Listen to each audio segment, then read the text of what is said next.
Hello everyone, just a quick, dare I say, conversational video today as I'm working on other things. I was looking through the EU5 game code, as one does. Yes, I do find this fun. No, I don't have a problem, you have a problem. And I was specifically looking to see if the game kept track of genes in any way, or some kind of trait inheritance. See, I'm under the current impression that new ruler stats are random, namely of course childhood traits like shrewd or prodigy or stupid or whatever can of course influence character stats, but I'm wondering if the parental stats can influence kid stats, for example. Anyway, while looking for that, I haven't found anything for sure, but I found, well, this. Now, this is part of a folder just titled Genes, which is how I initially found it. There's this file here called genes.info, which, for all intents and purposes, is just documentation. I don't believe this shows up in the game at all, but it seems to be interesting. First of all, it clarifies that the genes connect to slash ethnicities. Interesting, all right. And then we have some kind of structure very incomplete breakdown.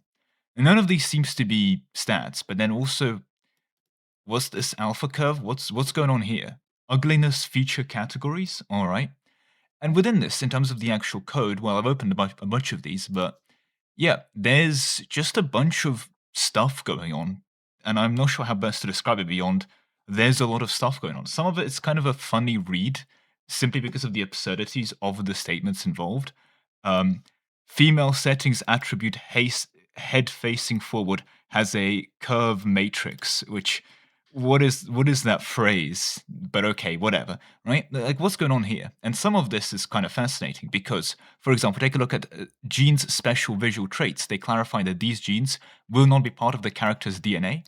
That is to say, for example, your male body decals aren't part of the DNA. That's absolutely fine. That makes sense, right? If you get a tattoo, it's not going to be inherited by your kid, right?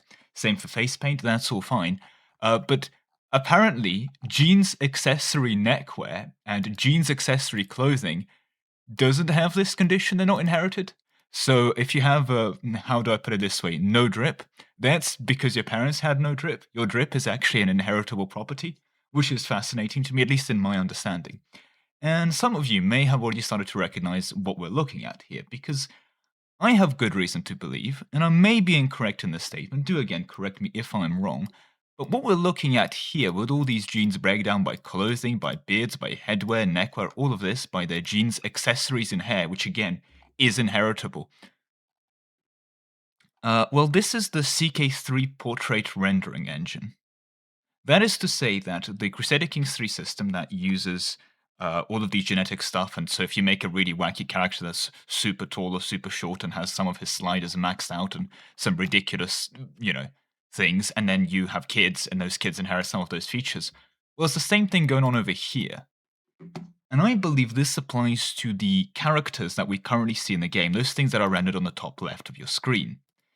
And for me, I think this is one of the reasons also why they all tend to look the same. Most of the characters you actually end up seeing tend to be generated because of the current way that the game is, shall we say, implementing characters. Unless you're microing royal marriages and marrying off everyone in your court, well, you're gonna just kind of run out of characters and end up generating new ones, which are probably gonna have some kind of similar to default based templates. And also, unlike Crusader Kings 3, where, for example, you'd go play as the Vikings and you'd go invade into India, and then you'd have like half Indian, half Viking kids and see all that comes through.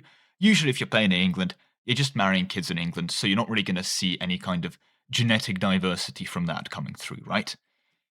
And it means that we have this entire system, this CK3 based rendering engine, which, okay, they pretty much, I assume, copy pasted a decent chunk of this, but they start to implement this into the game, so some effort was clearly put into this, right?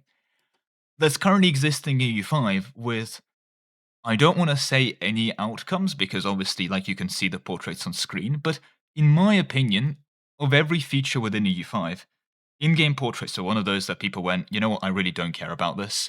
At least they said that either they disliked it because it thought it would impact performance, or that they thought it was just a pointless feature for dev time, or something similar to that regard, right? Or they thought it was distracting. There's plenty of reasons, let's not get into that now. But either way, it's in the game. And in my understanding, well, it's in the game to pretty full effect.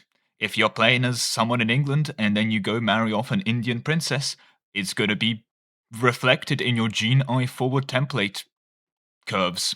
Excellent. Again, it's all here. This is inside the EU5 game code, to be absolutely clear. So it's present. But here is kind of my complaint, and this is going to sound a bit weird. I've hosted MP games, and I've also saved a lot of my, in-game saves, and I've posted them on Discord and so on. And Discord's recently decreased the maximum files you can upload size, and what that meant is that early game EU4 saves tend to be just about small enough you can actually post them on Discord, right? But the late game EU4 saves were too big and you can't post them. EU5 saves were way too large. There's no chance of you uploading them to Discord now unless you have Nitro, right? And that's a bit annoying. The game is keeping track of the genetic code of every single goddamn character in the game, isn't it? We are aware of the male clothing Iroquois high bead scarf that person is wearing, right? Like, this is all being stalked. Our eye accessories, our eyelash accessories, right? And for a game like Crusader Kings 3, which is so fundamentally player-based, or not player-based, character-based, right? That's fine. I think that's reasonable, that's acceptable. Because so much of the game revolves around these characters. But when I play a game of EU5, yeah, there's going to be some characters to show up that are going to be relevant, but because there's so much less focus on them, their existence within EU4 of just the name of the person, that's it, was fine. And instead we are, to my understanding, at least not trivially inflating our save game file sizes. Now I understand that, of all things, save game file sizes around 100 megabytes a pop at the moment are not the biggest thing in the world. And if we knock down a save game file size from 100 to, let's say, 90 megabytes on average, that's not going to be reflected in more sales for the game, right?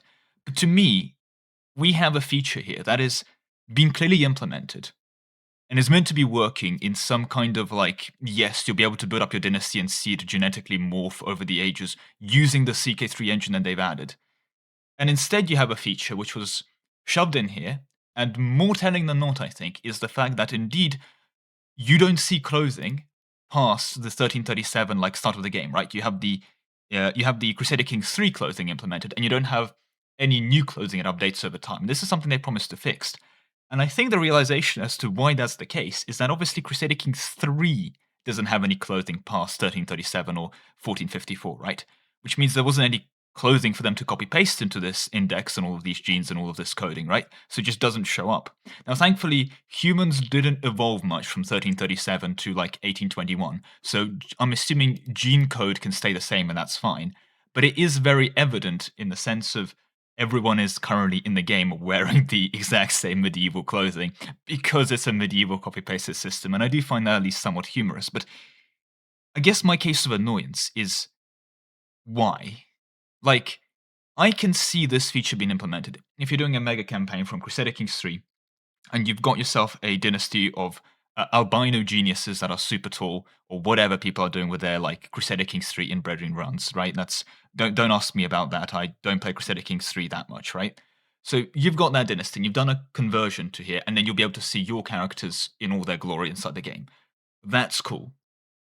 However, we're paying for basically that feature by increasing all the file size on our saves. This is probably not computationally trivial, keeping track of all of these genes and calculating new ones. I mean, I can accept that it's, okay, maybe actually trivial, where it, like, 0.1% speed increase if we get rid of them. Let's be honest, the rendering engine is relatively efficient, and the game isn't GFX intensive, so your graphics card probably chilling anyway as is, so it's not like this is that big of a deal to render. But even if you mod out the character portraits, the game's still keeping track of these genes, so it's probably a lot harder for you to actually mod out this entire system than it looks. And for what? We've got this relatively half-baked feature. I mean, half the clothing is missing, right? Something that's not really requested for a non-character based game to, I guess, tick a box of a feature existing. And I think the part where it annoys me the most is that if, well, let's just say you're making a lot of saves, and I say if, I make a lot of saves when I play the game, there's a lot of campaigns I start.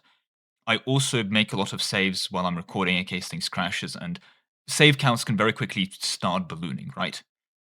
This can genuinely become a problem, even if you are not, let's just say, recording a lot of campaigns, you're playing the game normally. If you're just playing a non-Iron Man game and just saving relatively regularly, yes, the autosaves are deleted, but your manual saves are not. You can genuinely end up wasting quite a bit of space on your computer, and yeah, you can go back and delete them. But we're also wasting a bunch of space because our save games are keeping a track record of the genealogy of every single character in the game. For what? Because if this was actually reflected in the game, I would have even mildly said, okay, that's a decision. But it isn't, because currently, the way that marriages and royal marriages and all these interactions work, none of this matters. because your dynasties are all going to die out because no one's bothering to micromanage all of the marriages, or you're basically marrying randomly generated characters anyway, and you end up looking generic. And I'm not saying that as some kind of like, this is a possible outcome. This is an actual complaint people have with the portrait system, that everyone looks the same, that they've added this, you know, portrait rendering system or whatever that's making everyone look the same. So what's the point of having it? Well, they all look the same because they all have the exact same goddamn genetic code. It's it's a problem they've created for a feature that, dare I say, no one really asked for. And I'm just staring here at disbelief because this did take work to implement. Why is this in the game of all things, right?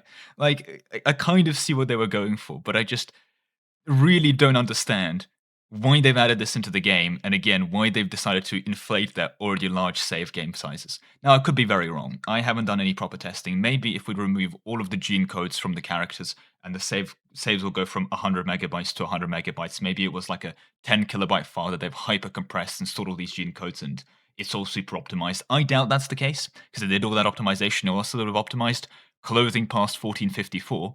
But that, to me, is the final complaint, right? We've got this half-baked feature that shows up as a badly implemented case of portraits that look bad. That makes the saves, and hence playing the game, an objectively worse experience because people don't play a video game with the idea of, oh, I need to go empty my save files, right? That's kind of a weird mechanical bit of work that isn't associated with enjoyment of a game. For a feature that, if anything, just gets you bullied. I don't think anyone didn't buy the game because of the portraits. I mean, correct me if you will, but at the same time, why is this here? As weird as it sounds. Right. Well, that was a very unstructured rant. Feel free to look through this yourself. This can be found inside of the EU5 game files. I'm not the person to tell you how to look that up, but if you go to, for example, through Steam, there is a browse local files feature and so on and so forth. There's a couple ways of finding these files on your computer, and you can look through them save. I'll be honest, you're basically going to find the CK3 character portrait system to the best of my knowledge. Maybe there's some small tweaks. If there are, I haven't seen them, and I think the main tweaks, to be fair, you will find is, of course, they've implemented Native Americans and America as a whole. Although that might have also been a copy-paste from Victoria 3, I'm just simply put not knowledgeable enough about that to really comment. But yeah, very unstructured video today. Hope you enjoyed my ranting about this. It's a bit of a weird topic, but yeah, that's quite literally all the time I have for you today. So thank you very much for watching. With a special thank you to all my channel members, especially Ark, Solus, Lemon, Lord Zendikar, Nick Huss, Dan Hatan, Star72, The Awesome Rabbit, Best for Gaming, Gramo, Flavia, Lebarule, W. Sov, Anthony35, AC Napo, Conspiracy Pizza, Yukata, Dan Ray, Marby, Jack, Ryland, Stuart Allen, Andrew Black, Nebula, Zentronic, Twinet, and Aquabird.